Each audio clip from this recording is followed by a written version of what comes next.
인사드리고 작성하겠습니다. 차렷 인사. 안녕하세요. 앉으시겠습니다. 네.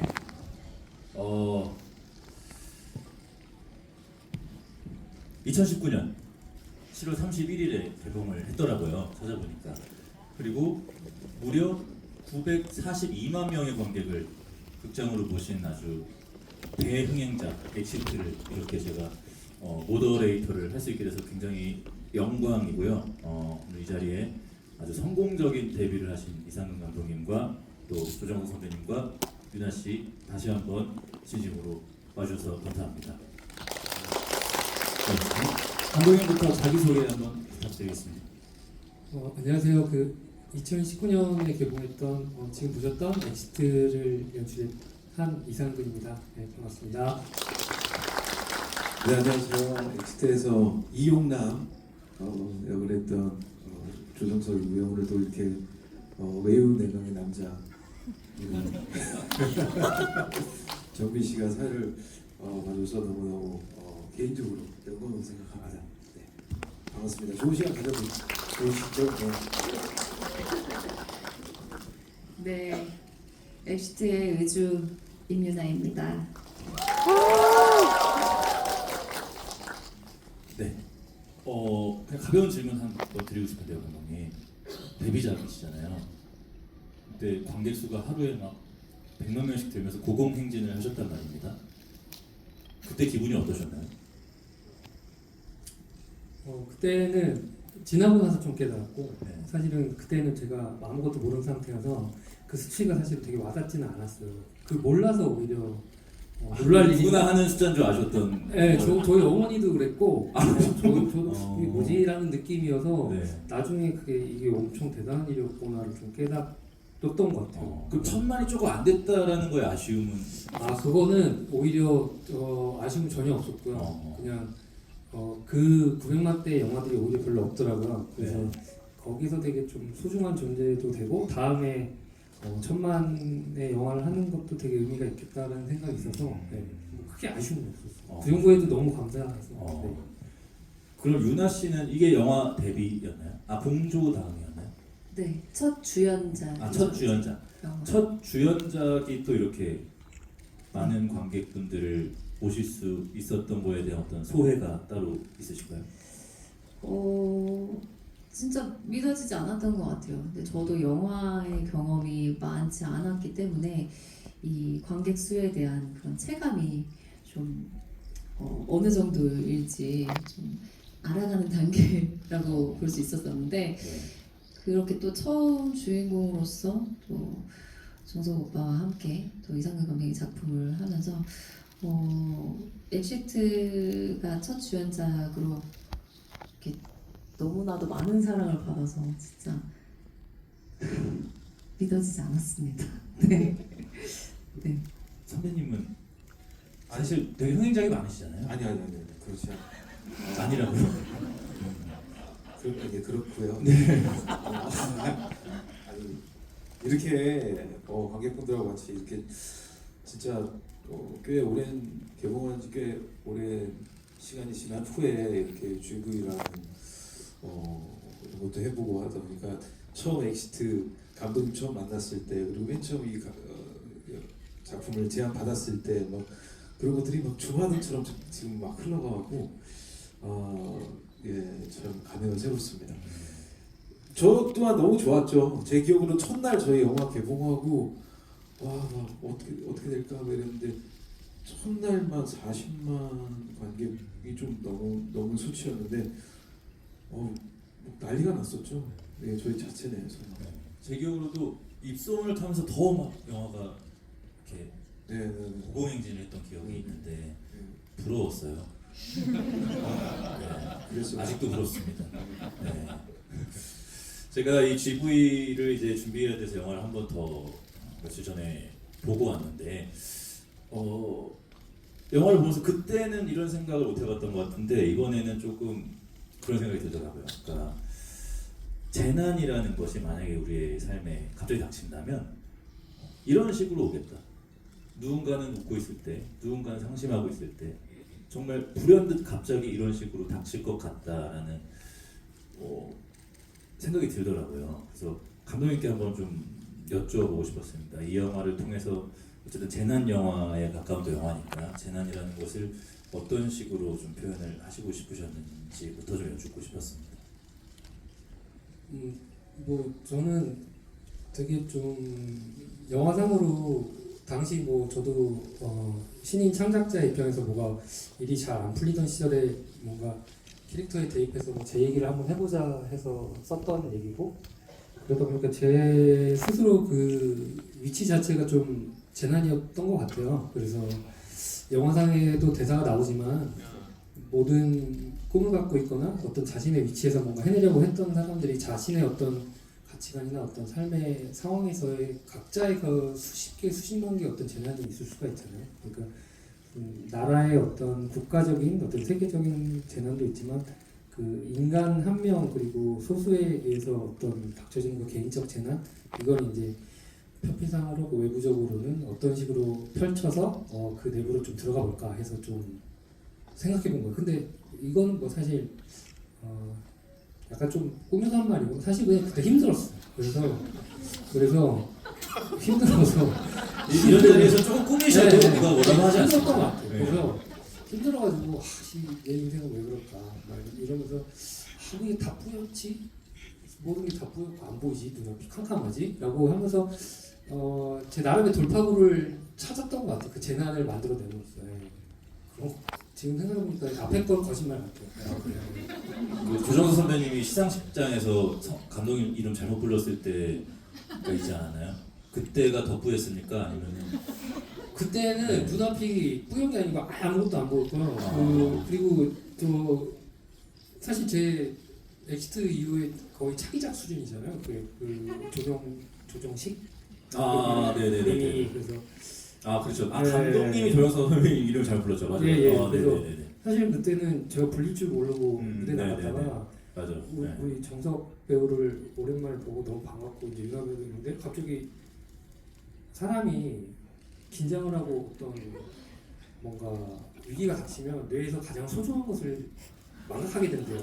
저는 이 말이 정말 꾸며낸 말이라고 생각이 들어요. 괜찮고요. 사실 아까 혹시 물어볼까 준비하고 있었는데 진짜 근데 진짜 아무것도 기억이 안 났고. 그래도 너무 좋은 네. 에피소드를 만들어 주셔서 네. 저 개인적으로 너무 기분 좋게 생각하고 있어요. 너무 축하를 해주다가 봉변을 당했어요. 저도. 예.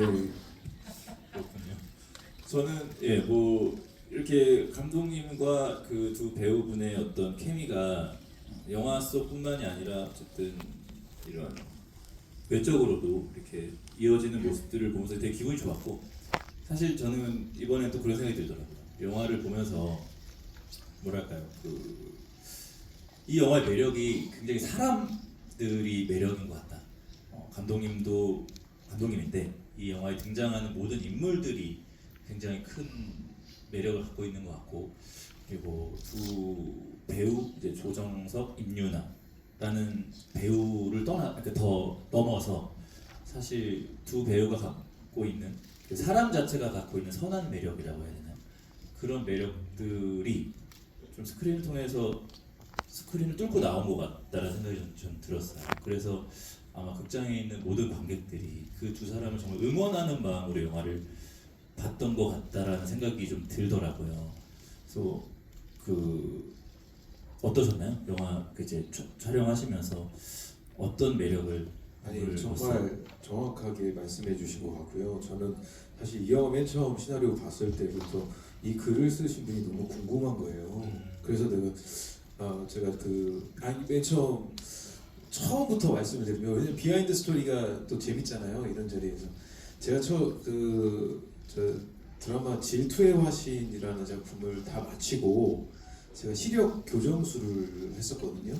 그래서 시력 교정을 해서 이제 아시죠? 선글라스 끼고 며칠 동안 앞을 보면 안 되고 빛도 보면 안 되고, 그래서 집에 이렇게 혼자 이렇게 누워 있고 그러고 있었는데 우리 외유내 강의 유승환 감독님께서 전화를 한번 주셨어요. 그래서 정수 씨 되게 좋은 괜찮은 작품 하나 있는데 한번 책 보내주고 싶다고 해서 아 감독님 예 너무 감사합니다. 아 근데 제가 지금 시력 교정술 해서 앞을 못 봐서요. 아 그러면 지금 그럴 때 봐야 되는 그렇게 뿌이할 때 봐야 되는 영화라고 이렇게 위트 있게 말씀을 해주셔서 정말요? 그러면서 이제 받아서 이제 제가 이제 앞을 좀 볼 수 있을 때 선글라스를 벗고 시나리오 읽는데 너무 재밌는 거예요. 그래서 바로 감독님한테 전화를 드려서 저 이 글 쓰신 감독님과 꼭 한번 자리를 한번 만들어 주십시오. 그래서 그 청남동에 있는 카페에서 첫 만남을 감독님을 이제 만났는데 왜냐하면 그 말씀을 정확히 해주셨다고 생각한 게 이 작품에서 되게 물론 여러 재미의 요소들이 있지만 저는 이 캐릭터 하나하나 이들이 갖고 있는 그런 성향 그리고 이들이 가지고 있는 그 따뜻함 근데 그거는 분명히 감독님 이 글을 쓰신 분한테 분명히 그런 게 다 있기 때문에 이게 이런 캐릭터들을 잘 만들어내신 거 아닌가 이야기도 그렇고 저도 그 지점이 너무 재미있고 흥미로워서 이 영화에 흠뻑 빠질 수 있었던 것 같거든요. 예. 물론 되게 시각화하기 힘든 그 이 뿌연 그런 것들을 어떻게 영화를 어떻게 표현 어떻게 이게 될까 이게 가능할까 뭐 이런 의구심도 든 적이 있었지만 만약에 이게 잘 구현만 된다면 너무 재미있는 좋은 작품이 탄생하지 않을까 반대로 그런 생각도 했었죠. 근데 그런 베이스에는 캐릭터들이 가지고 있는 사랑스러움, 따뜻함 그런 것들이 큰 몫을 차지했던 것 같아요. 유나 씨는 감독님 처음 만났을 때 시나리오 처음 보고 감독님 처음 만났을 때 어땠어요?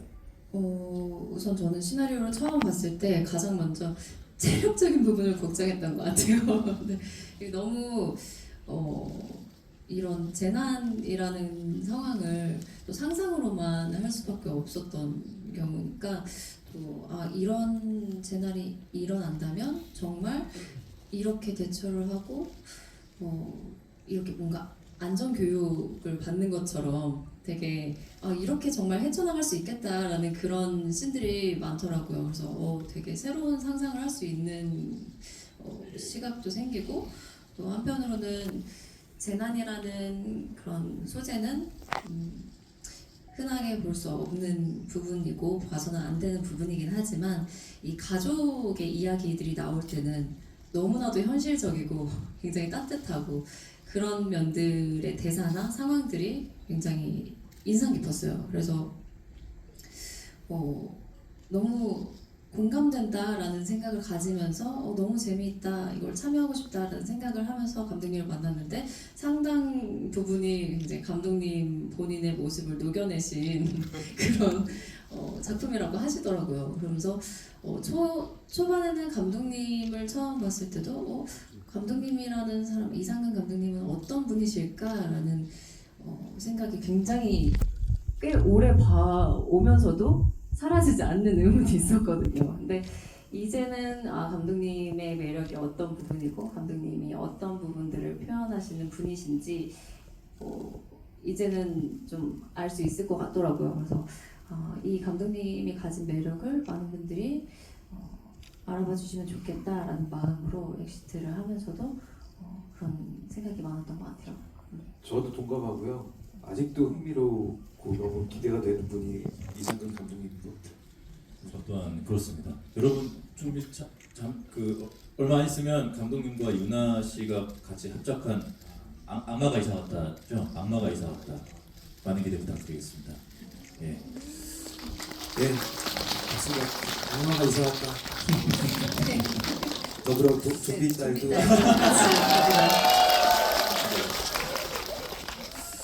네, 그 두 분이 말씀하신 것처럼 저는 약간 그런 느낌이 들더라고요. 저 두 인물이 이용남과 의주가 마치 게임에서 레벨업을 하면서 퀘스트를 계속 깨나가는 것 같은 느낌이 좀 들었어요. 그리고 들어오면서 중계도 되고 그거를 막 전 국민이 쳐다보는데 그거를 또 관객석에서 또 그들을 바라보고 있잖아요. 그러니까 그 응원하는 마음이 정말 컸던 것 같은데 감독님께서는 혹시 그런 것들에 대해서 좀 의도하신 게 있으신지 저희가 그 맨 처음에 프리 프로덕션 할 때 그 막 레고로 그 도시를 막 쌓아가지고 그 솜 가지고 그 연기를 표현해서 막 이렇게 지도를 가지고 막 작전회의를 했던 기억이 있는데요. 저희가 이제 이 영화의 구정 자체를 우리 어렸을 때 했던 횡스크롤 게임처럼 네. 쭉쭉쭉쭉 나가면서 퀘스트를 깨고 이른바 슈퍼마리오가 네. 횡스크롤 게임 같은 거잖아요. 그런 식으로 뭔가 미션 하나를 격파하고 다음 미션을 닥치고 하면서 그런 과정을 겹치면서 결국에 끝에 엔딩에 다다르는 과정을 좀 만들어 보자라고 했던 것 같아요. 네, 그래서 아마 그런 구조가 나오지 않았을까? 네. 그 관객분들도 그런 거에 굉장히 몰입을 해서 나도 모르게 몰입을 해서 본 것 같아요. 제가 영화 보는데 어느 순간 몸에 힘을 주고 있더라고요. 네, 특히 뭐 유나 씨가 막 그 줄 타고 한탄 올라가고 막 두 분이서 막 그 줄 타고 서로 막 잡아주고 막 하는 것들을 보면서 저도 모르게 막 제 몸에 힘을 주고 있다라는 건 사실상 제가 저게 가짜임을 알고서도 이미 너무 몰입을 해서 보고 있다라는 어떤 반증일 텐데 그러면서 굉장히 어떤 관객으로 하여금 육체적인 몰입도가 굉장히 큰 영화다라는 생각이 저는 좀 들었거든요. 근데 반면 이렇게 됐을 때 이제 배우들은 육체적으로 굉장히 힘든 촬영이었을 것 같거든요. 제가 봤을 때는 뭐 와이어도 많이 타셨을 것 같고 뛰기도 많이 뛰셨을 것 같고 아까 유나 씨가 체력에 대한 이야기도 해주셨는데 얼마나 힘드셨을지가 좀 궁금합니다. 저는 그 당시에 이제 인터뷰로도 말씀드리고 기사로도 많이 나왔지만 울 정도였어요. 네, 그래서 저는 그게 이제 힘들어서 울었다기보다 제가 더 해내고 싶은데 이 체력이 안 따라주니까 그게 너무 속상한 거예요.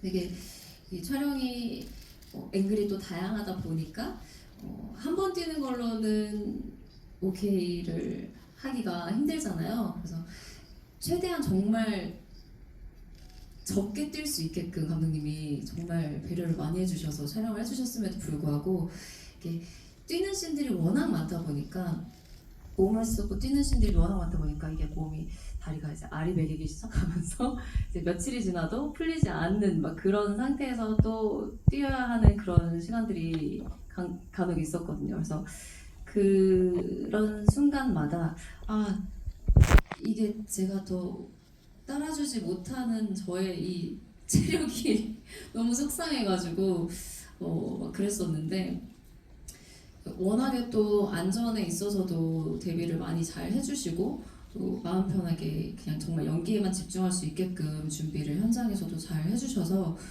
저는 와이어 액션도 굉장히 즐겁게 즐기면서 했거든요. 근데 저는 몰랐어요. 오빠가 이렇게 무섭다고 하시는 줄은 몰랐거든요. 또 뭐 안 무섭냐? 라고 물어봐 주시면서 저는 재밌는 것 같아요 하면서 와이어를 탈 때도 굉장히 재밌게 촬영을 했는데 이게 함께 누군가가 같이 해나가는 사람이 있다는 것만으로 촬영할 때도 힘이 굉장히 많이 되고 정말 용남이와 의주처럼 촬영하는 동안에도 조정석과 임윤아도 함께 합심하게 되는 그런 으쌰으쌰하게 되는 그런 부분들이 많이 생겨나더라고요. 그래서 굉장히 저는 힘든 것보다도 그거를 뛰어넘을 만큼 즐겁게 촬영했다. 또 웃음이 많았던 현장이다라는 기억이 많이 남아요.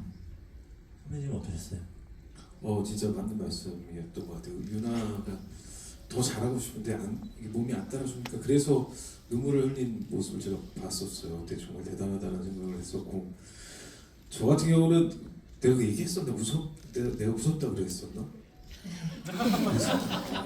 아니 제가 얘기하려고 하는 거는 뭐였냐면 맨 후반부 장면에 이제 저희가 그 마지막 이제 저 갈 곳이 없어서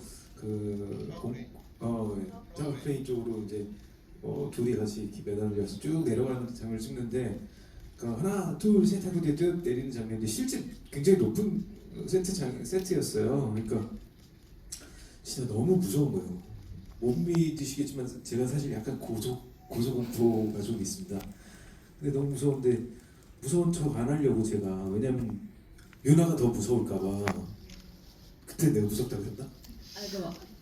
무서워 이게 아니라 그냥 좀 무서운 것 같은데 남서 이런 저를 보호해주는 그 예, 맞아요. 오빠의 듬직함이 있었어요. 전 지금까지 제가 그때 책임감을 갖고 이거 괜찮아? 네, 괜찮아. 뭐 이렇게 했다고 생각했는데 저의 두려움이 아 그렇게 고스란히 하셨습니다. 네. 그렇군요. 하여튼 그만큼 저한테는 이제 와이어 타고 어디 뛰어내리고 이렇게 넘어가고 이런 것들은 약간은 제가 이겨내야 할 부분들이었고 체력적인 부분에 있어서는 사실 전 계속 더 할 수는 있었어요. 예, 그만큼 열의가 넘치고 근데 칠순잔치 장면에는 저희 가족들이 다 나오잖아요, 배우분들이. 그래서 그 촬영할 때는 그렇게 너무 재밌고 즐겁고 유쾌하고 너무 좋은 거예요. 근데 그러다가 제가 이제 사자상을 타기 위해서 혼자 이제 그 장면을 찍을 때는 이제 가족들이 안 나오다 보니까 저 혼자 꽤 한 보름 넘게 그 정도를 촬영을 했는데 그때 사실 저에게 힘들었던 건 외로움. 예, 뭔가 항상 가족들 우리가 다 모두가 친했어가지고 지금도 친하지만 예, 그들과 함께 이렇게 열심히 재미있게 촬영하다가 갑자기 다들 이제 촬영장에 안 오고 저 혼자 사자상을 타는 장면을 찍는데 그때는 약간 외롭더라고요. 예. 그러니까 지금 요 이야기가 나와서 말인데 제가 영화를 보는데 이제 그 가족들이 헬리콥터를 타고 떠나잖아요. 그러면서 국면이 완벽하게 전환이 이제 버디물로 바뀌어 버리잖아요. 그 타이밍에 제가 리모컨을 눌러서 얼마나 지났지 하고 보니까 거의 딱 1시간 지점이더라고요. 그래서 이게 1시간 만에 아예 또 다른 국면으로 전환시키면서 내가 또 다른 이제 장르로 뭔가 들어가게 되는 것 같은 느낌이 들었는데 이거 감독님께서 혹시 의도하신 건지 그냥 애초에 그러니까 시나리오 자체에서는 가족들을 빨리 그러니까 좀 약간 퇴장을 시키자가 있었어요. 왜냐면 여타의 그 재난 영화에서 끝까지 어떤 가족들이 살아남고 다인물들이 뭔가 이상한 행동들을 하게 되는 그런데 좀 집중도 안 되고 어쨌든 저는 이 청년 둘이 뭔가 계속 달려나가는 얘기를 좀 만들어내고 싶어서 가능한 빨리 퇴장시키자는 목표였어요. 근데 저는 굉장히 적절한 시간 안에 딱 이제 가족들이 퇴장을 하고 둘이서 헤쳐나가는 것 같다라는 생각이 들었는데 어쨌든 외유내강에 저희 그 이제 그 기념 상영회지 않습니까? 제가 알기로는 그 단연간의 이제 연구와 실험 끝에 외유내강은 어떤 시나리오의 포맷이 있다라는 거 제가 알고 있거든요. 혹시 그런 포맷의 도움을 받으신 건 아닌지 그런 외유내강을 위한 질문을 한번 드려봅니다.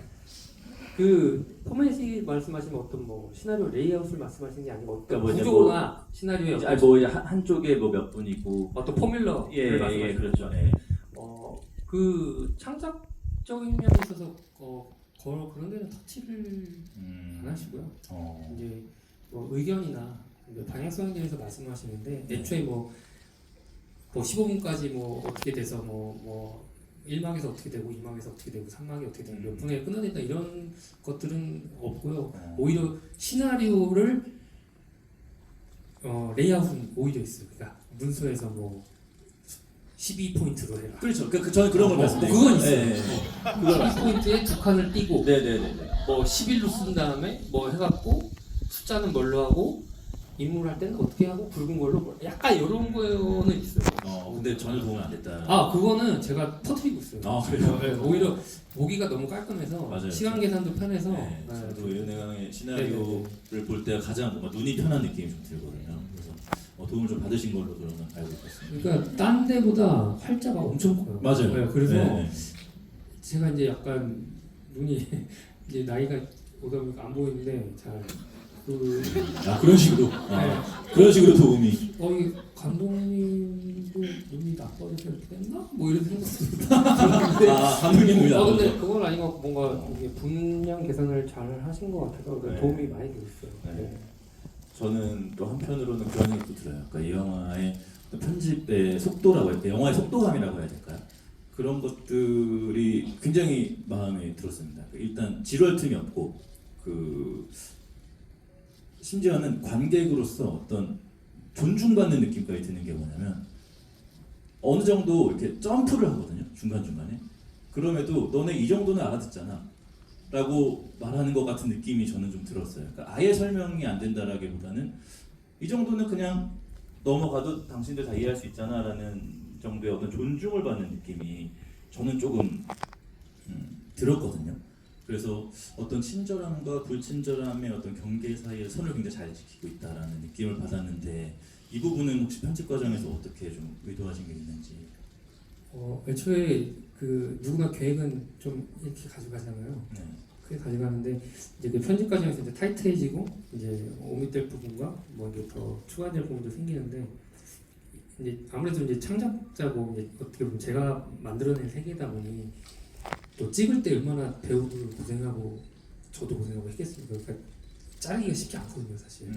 그러다 보니까 이제 제 3의 눈, 뭐 사실 회사 분들도 그렇고 뭐 편집자도 그렇고 이제 좀 떨어져서 보게 되면서 이제 그런 의견을 많이 수용했고 사실은 제가 아마 제 정권으로 편집을 했다면 지금과 같은 결과는 나오지 않았을 거예요.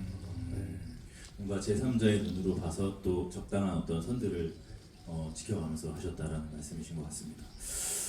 네, 또 저는 영화를 보면서 그 사실 저는 그 두 배우분들의 그 신체적인 움직임은 사실 말할 것도 없고 너무 좋았던 것들이 두 배우분들의 얼굴이었어요. 표정이었거든요.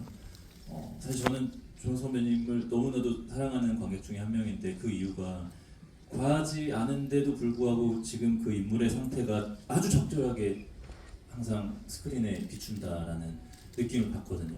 네, 그래서 이게 막 엄청나게 과하지 않아도 감정들이 좀 느껴지는 그런 지점들이 엑시트에서 또 굉장히 저는 빛을 발했다고 생각하고 그리고 유나 씨의 표정은 사실 언제나 관객들한테 되게 뭐랄까 미소를 선물한다고 해야 될까요? 사실 제가 정말 좋아하는 유나 씨의 표정이 있는데 굉장히 예쁘게 서운해하는 표정들이 있어요. 되게 서운해하는데 그 표정이 너무 예쁜 표정이 있어요. 감사합니다. 네, 뭐지? 네, 엑시트에서 저는 그 표정이 너무 매력적인데 엑시트에서 또 그 표정들이 굉장히 빛을 발한다라고 생각했는데 저는 그러니까 뭐 신체적인 것도 그렇지만 두 배우가 어떤 이 인물들의 얼굴을 어떤 식으로 표현하고 싶었는지 뭐 이제 분장이나 이런 것들이 도와주는 건 있겠지만 이제 극이 진행이 되면서 배우로서 어쨌든 계산해야 될 것들이 생기잖아요. 그럴 때 어떻게 좀 그 계획들을 설계들을 하셨고 어떻게 표현하고 싶었는지가 좀 영화 보면서 궁금했습니다.